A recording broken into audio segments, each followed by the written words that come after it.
Okay, so as you will recall, over a year ago, we were talking about all of the reasons, medical reasons, scientific reasons, and in our audience, we have the parent who originally came, and one of the parents who came to talk to us about this whole question of sleep for adolescents. The American Academy of Pediatrics made an official recommendation, as did many other organizations concerned with health and wellness of young people. The schools should align their schedules to the biological sleep rhythms of adolescents.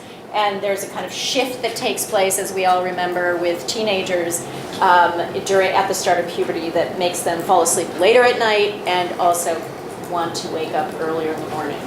The CDC also declared that insufficient sleep for adolescents was a public health concern, and they explicitly recommended that school districts look at adopting later school start times.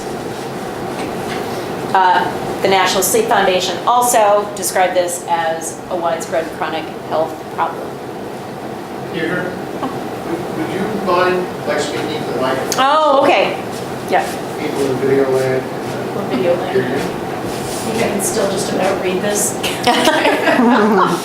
All right, so concerned parents reached out to us. They attended Board of Ed gatherings like coffee with the board, Board of Ed meetings. We had a lot of communication from the community expressing interest and concern about this issue of student health and wellness as it intersected with school start time. We piloted the later start time for a number of reasons, both pragmatic but also based in this scholarly research, that even a 30-minute later school start time has a significant improvement in terms of measures of adolescent alertness, mood, and health. I think it's interesting, this word alertness, because it actually comes up in a lot of the feedback we've gotten from teachers, especially in first period classes, that they've noticed a definite change in the degree of alertness of our students. We had certain parameters that the board set for us to the subcommittee in terms of coming forward with any plan. First and most importantly, any recommendation we made had to be cost neutral. It could not cost the district any more money. It was extremely important to maintain all of our extra and co-curricular programs for our students, and that we would be piloting this program over the course of a year, studying and assessing its success, and that we would come back with recommendations in roughly a year. There were some concerns. There were some concerns. How did I do that? Back one. Okay. Too much back. Okay. There were concerns that were raised at the time. As you may all recall, we had several public meetings and presentations, and these are a few of them. One had to do with how the bus schedule would be impacted. We shifted the passing time from 4 minutes to 3 minutes in the middle school and high school, concerns about that. Some parents raised the question, and we've still seen a small number of people ask the question of whether or not 30 minutes shift later is enough time for optimal impact. There were a lot of worries about traffic, whether there were traffic jams and problems with the drop-off at the school buildings. Fears that co-curricular scheduling would be impacted, that after-school activities might be curtailed. Parents did bring up the question of their own work schedules as being a factor in terms of their support or lack of support for the proposal. And also some concern that the children in the elementary school should not have a longer or later school day, since we know young children often feel pretty tired by the end of the school day. We thought through how we would assess the program from the outset, and let's just review some of the measures that we have undertaken this year to see how the program has worked. The subcommittee met with district administrators, as well as, very importantly, meeting with pupil personnel services to talk about how the plan might impact, and in fact has impacted, students, as well as interested teachers. We held a coffee with the board session early on in the fall to get initial sort of reading from members of the community, from parents and teachers. We charted the participation rate in co-curricular activities. We consulted with the athletic director. We collected data with the assistant principal on tardies and absences, particularly in the middle school and high school. And of course, we asked parents, teachers, and students all to participate in online surveys to help us measure the impact of the program.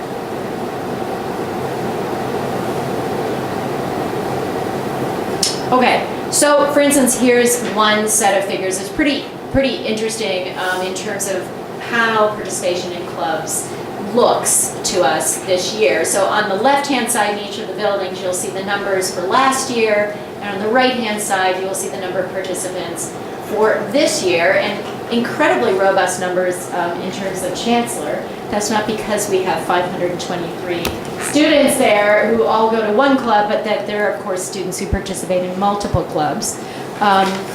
In BMS, you will also see that the number of clubs remained constant. There was slightly lower number, but I think that actually maps onto enrollment to a large extent. We just have fewer students in the middle school. And the same thing can be seen in terms of the number of clubs and participation rate in the high school, actually mapping fairly closely onto enrollment. This is a lot of information, which I think you also have in your board packet, so you might more reasonably access it by looking at it there. But in terms of rate of participation and numbers of participants in athletics, you can see how incredibly robust our programs are and continue to be. There doesn't seem to be any drop-off there. If people have questions, we can go back and look at that more closely. The survey that we administered to parents was rather stunning in terms of the degree to which we saw kind of a positive response after or in the middle of and toward the end of this pilot year. So you will see here a kind of snapshot, right, of the 3 different moments that we consulted the parent community about how in favor they were of shifting the school start time. So early on, in December of 2015, out of 335 responses, we had 66% of parents say they were in favor, 21% say they were not in favor, and 13% were undecided about whether it was a good thing or not. March of 2016, right, after we'd spent a lot of time talking in the community about the proposed plan, we had 299 respondents, 72, just a little over 72% said they were in favor, almost 24% were not in favor, so some people became more concerned about whether it would be a good thing or not, and the rate of undecided parents went way down. I guess it's because they heard much more about what we were talking about. But look at those numbers for March 2017. 278 responses, which is really quite good given the fact that, you know, this has already been in place and perhaps parents might not feel as kind of actively engaged with the question, and 91% of the respondents are in favor. 6.8% said no, and we had a small number who remain undecided, 2.2%. So that was pretty remarkable. In terms of the teachers that we surveyed, up top you'll see that 31% were positive, 42% were negative initially, right, when we first spoke with them about this possible plan. By March, the numbers in favor had gone up almost to 60%, but there was still a significant number of undecided teachers and some who were not in favor. And that has remained somewhat constant. If you look at, there's still about 27% who are not in favor of the program. And we'll talk about some of the reasons why. Because we have had conversations with the teachers about some unintended consequences, which we knew would come about, and we'll address that. So if you look at the responses for March 2017, we have a clear majority of 71% of the teachers being in favor, 27% still having some concerns about the rollout, and a very low number of undecided teachers at this point, 1.2%. This was borne out actually by our focus group discussions with teachers, where they both gave very strong positives, those who supported it and those who raised questions had very specific concerns really about dismissal procedures at the end of the day in Chancellor. And students, So initially, back in December of 2015, 66% of them were in favor, 27.6 were not, and there were some undecided students. Interestingly, undecided students seem to be growing over time, so that by now, in March of 2017, we have almost 13% really having no view, but 74% of them are in favor and 12.7 are not in favor. So here's the recap once again. Parent response, 91% in favor. That's like the most current data we have from the parent survey. 71% of teachers in favor, 74% of students in favor. So it's kind of a clear positive in terms of how that data has presented itself. So what are some of the things we saw in the surveys? We have a lot of commentary, and we're actually going to share all this material with the Wellness Committee because it turned out to be a kind of amazing net that we cast over the community that brought us all kinds of very important information. The middle school and high school teachers report that students really do seem to be more alert at the beginning of the day, and it was a word, a key word in their responses: more alert, more alert, more alert. The principals also report that the start of the school day is much calmer. There just seems to be less agitation, there seems to be less last-minute rushing, and the start to the day seems to be, all in all, much more pleasant. The counselors report to us that students who struggle in transitioning to the school day really appreciate that buffer time.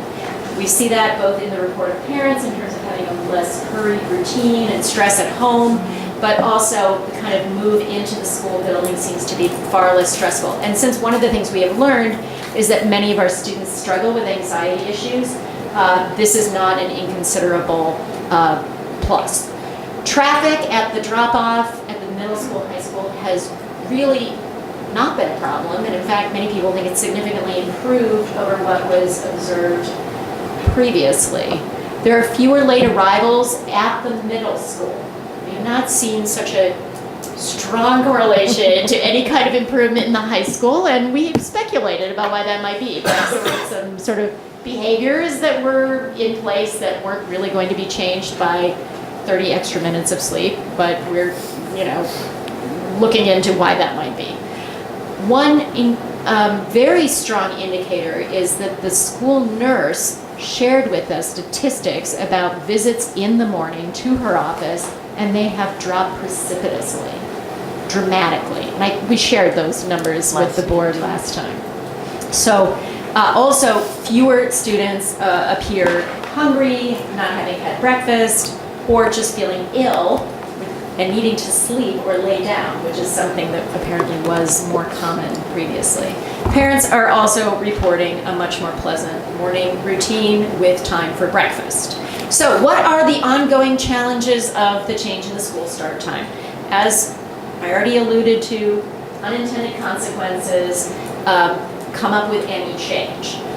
Timing of some of the buses, and I want to stress that it is just some of the buses, arriving at the elementary school for afternoon transportation home is too tight. There's a quick turnaround between the transportation for the middle school, high school, and getting back in time for dismissal at the elementary school. And we're talking about a matter of minutes, really, that it has to be factored into the dismissal routine, but also in terms of the busing, the schedule of the busing. And Tom Burnell is working on that. Wait, where are you, Tom? You're working on that with us and planning for next year. Yeah, there's going to be fewer students in this school next year, so it's longer to drive home. And we also know where some of the bottlenecks are going to be, and we're going to address it next year. The other question that was raised by a few, and I do want to stress this is not a large number of people bringing it to our attention, but nonetheless, it is worth acknowledging that the change in the passing time, the 3-minute passing time, can be challenging if the student has to go from one end of the building all the way to the other end of the building. And teachers have worked with the students to help them adjust to the change in the schedule. They have been flexible about accommodating student arrivals that are, genuinely about trying to manage that new 3-minute passing time. And we expect that it will become normalized the longer this is in place.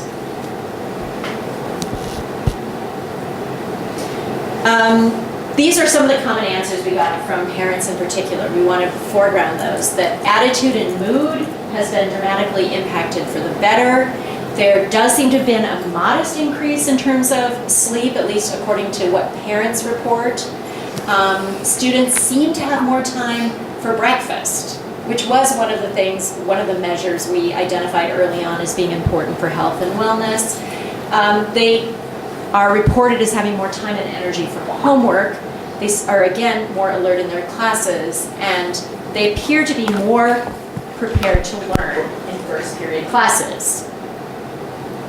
Additional comments, I think we have some of these here, and we tried to give you a range, right, from things that still need attention, like bus arrivals, no effect, positive or negative, make the start time later. Some people still advocating, I should say this is only maybe 2 or 3 people, for flipping the elementary school and the high school, middle school. Change in start time does not work for every family, and we in this committee very much want to recognize the fact that families have been asked to make an accommodation. In fact, families have been asked to be flexible in order to support this initiative, and we really recognize that that is experienced differentially by members of our community, and it's very much appreciated that for those who have had to make such changes, they seem to acknowledge in their comments that they recognize it is a change for the good of the community, but it is also one that exacts some cost. And when we asked about our endless communications, at least one person said they were thankful for inclusive discussion around the topic. So what's our recommendation? We unanimously support continuing with the 8 a.m. start time. One thing Joe said early on is really part of what we would be looking at is there a positive set of correlations to the change? Is it a neutral set of correlations to change, or is it negative? And certainly it's better than neutral. It's like pretty much all the indicators are positive to neutral.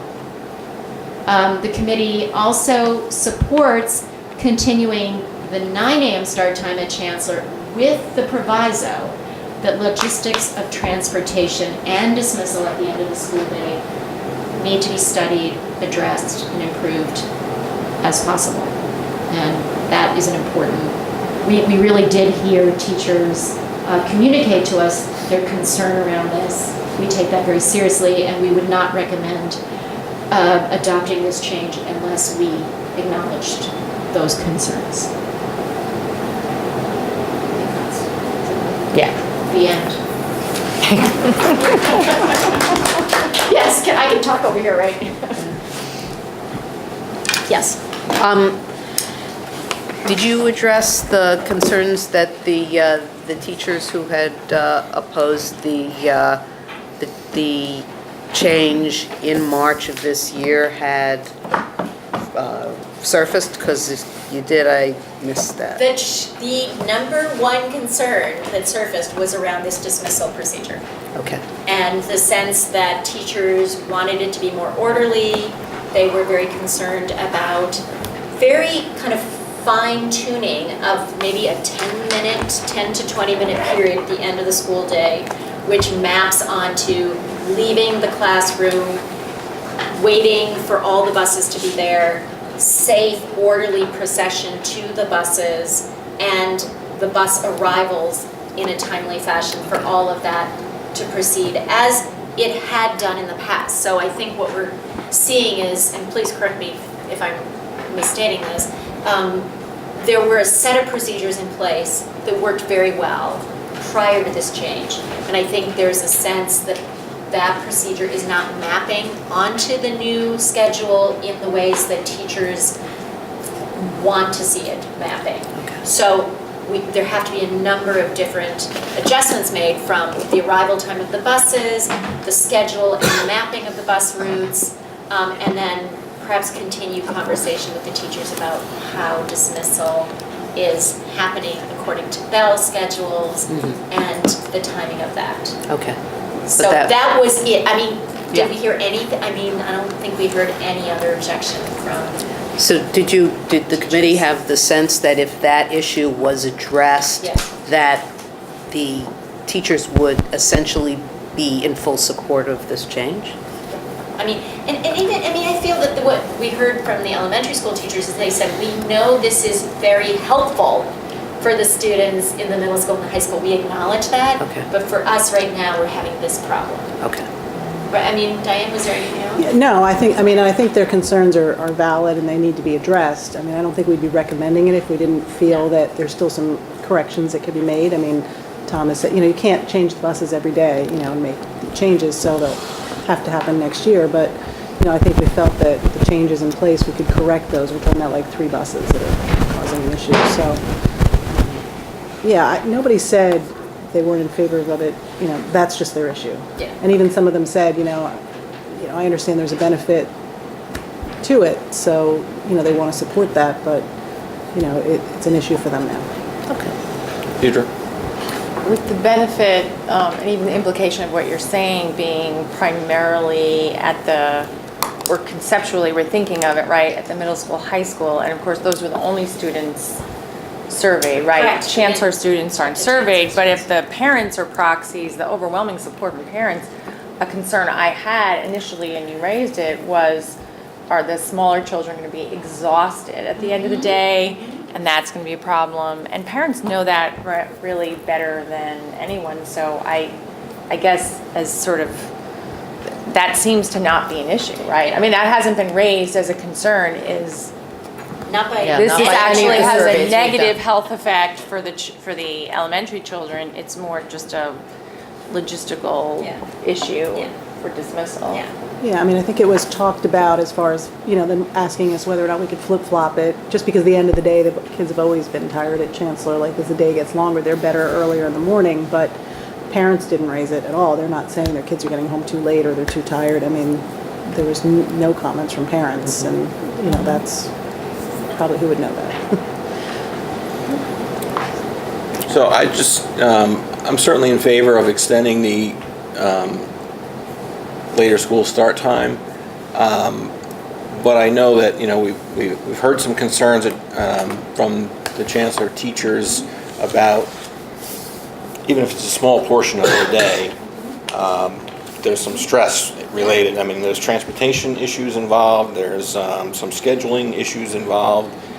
I would feel more comfortable about having a vote on extending this later school start time if we had some sort of a plan that shows us, I mean, we know that there probably will be less students in the middle school next year, so that may alleviate some of the transportation issues.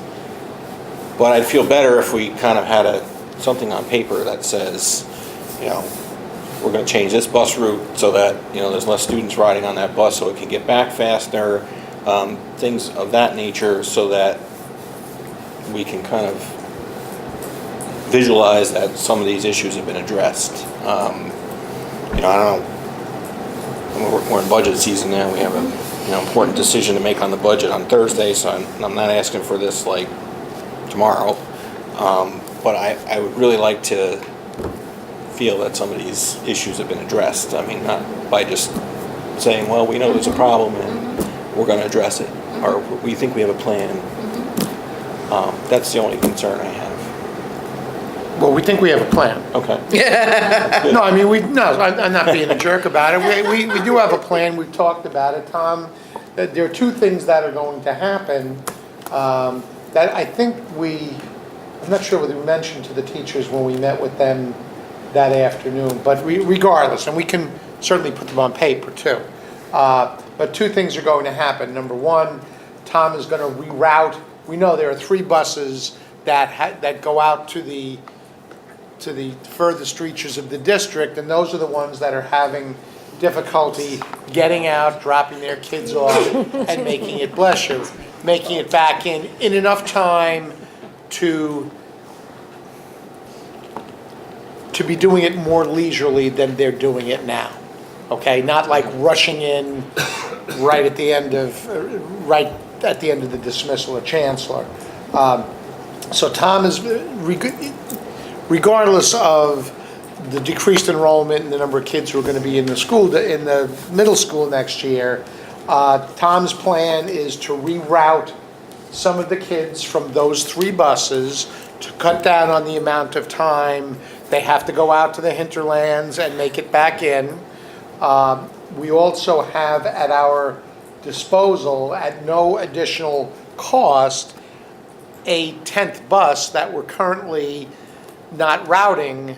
We use it for the high school kids, but not for the elementary kids. So we can put another run, we're already paying for the bus, on next year to take some of those kids, to have another bus there earlier than and I think between the 2 of those things, we feel reasonably confident that that's going to address the problems. I would also have to say, and say this respectfully, but in addition to the afternoon transportation issues, we're actually talking about a 5-minute extension of the school day, as well as a 5-minute later start of the Chancellor school day. So we're talking about 5 minutes here. And I Not think, half an hour, right? certainly not a half an hour. Right. And I think on the part of some, there's been how can I say this politely? There have been concerns regarding the end of day routine. And I'll leave it that way. And I mean, that's in combination with getting the buses there a little more leisurely, like, I think there have to be some adjustments made in terms of the afternoon routine. You know, we heard from some teachers, well, the first bell rings and we take our kids out and we're standing in the hallway for 10 minutes. Well, so I have to question, why are we standing in the hallway for 10 minutes when we know that the bus is coming 5 minutes later now? I mean, maybe it's just a case of recalibrating those bells. If there's this response to the bells and we do this at the first bell, this at the second bell, this at the third bell, well, maybe we have to move those bells back 5 minutes so they're dinging in a manner that's consistent with the buzz. I think those are pretty easy fixes, because some folks, I think, have had a difficulty recalibrating their afternoon routines, and that's the best I can put it. So those are easy fixes, Okay. and we plan to fix those as well. But I think the bigger issue, and probably the more critical issue, is with 3 of those buses getting there like 3 or 4 minutes before the kids are supposed to get on the buses, although they have managed to leave on time very consistently. So it's not like the buses are leaving 5 minutes later or getting the kids home later. They're leaving when they're supposed to, and they're getting home when they're supposed to. They have less time to get the kids out there and onto the buses. So it seems more rushed because those 3 buses are getting there later, relatively speaking, than they're used to. So we think we have Yeah, and one of them's already been fixed. Fixes so for that, It's taken so. care of. It's really 2 buses, and one of the buses, it's every other day. It's not even an everyday thing. It's just gonna go a lot further on Willowbrook. It's not yours. It's not my kid. It's not my kid, There's someone at but the end it of is my that route road. that forces a 5-minute turnaround, as opposed to just turning around and coming back, because they have to go to this one. It takes them another 5 minutes to find a place they can turn around and head back, and that's like an every other day type of thing. I don't know, I'll have to check it out. She could be a senior, who's graduating this year, and that's going away. And that's the thing that happens, that, you know, until we load the kids in the kids in kindergarten will come later, but rolling it over, I mean, we don't even start to look at next year's yet. Typically, that's looked at in July. But I think we heard the concerns. Oh, yeah. And there's ways we can we'll fix it. address the concerns and we'll make it work more smoothly this coming year. We already did, we did make a mid-year course correction Yeah. in terms of So the route kids two- on those buses, and in fact, the feedback we got from the building reps at that time were, yeah, this has made a great difference, thanks. The luster seemed to have worn off that fix by the time we met with them, a few months ago, but they were legitimate concerns, and we'll address it. I have a question. That shifting the bus schedule, the bell schedule, is that something that you feel should wait until next fall? Yeah, Okay, just so that it's Yeah. a reset? yeah. Yes. Okay. Diane? And I would say maybe, Mark, if you're like, concerned about that, maybe we could just make it an agenda item in the fall to just check in to make sure that that issue's been resolved. That's actually really good. Yeah, I mean, we can give the board an update on this any time. I think that's a good idea. Maybe wait a month or so into it, because there's always 2 months. stuff that happens at the beginning of a year under the best of circumstances. But yeah, it's a good idea. So is this something we would vote on at some point? Yeah, I had Okay. planned on having it on the agenda of the first meeting in May. Okay. All right, anything else on school start time? Yes, I just want to say something very Lisa. briefly.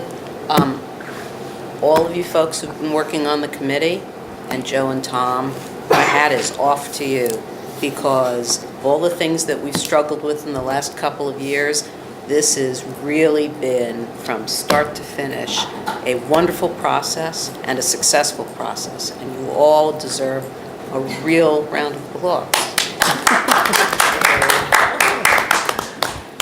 Diane?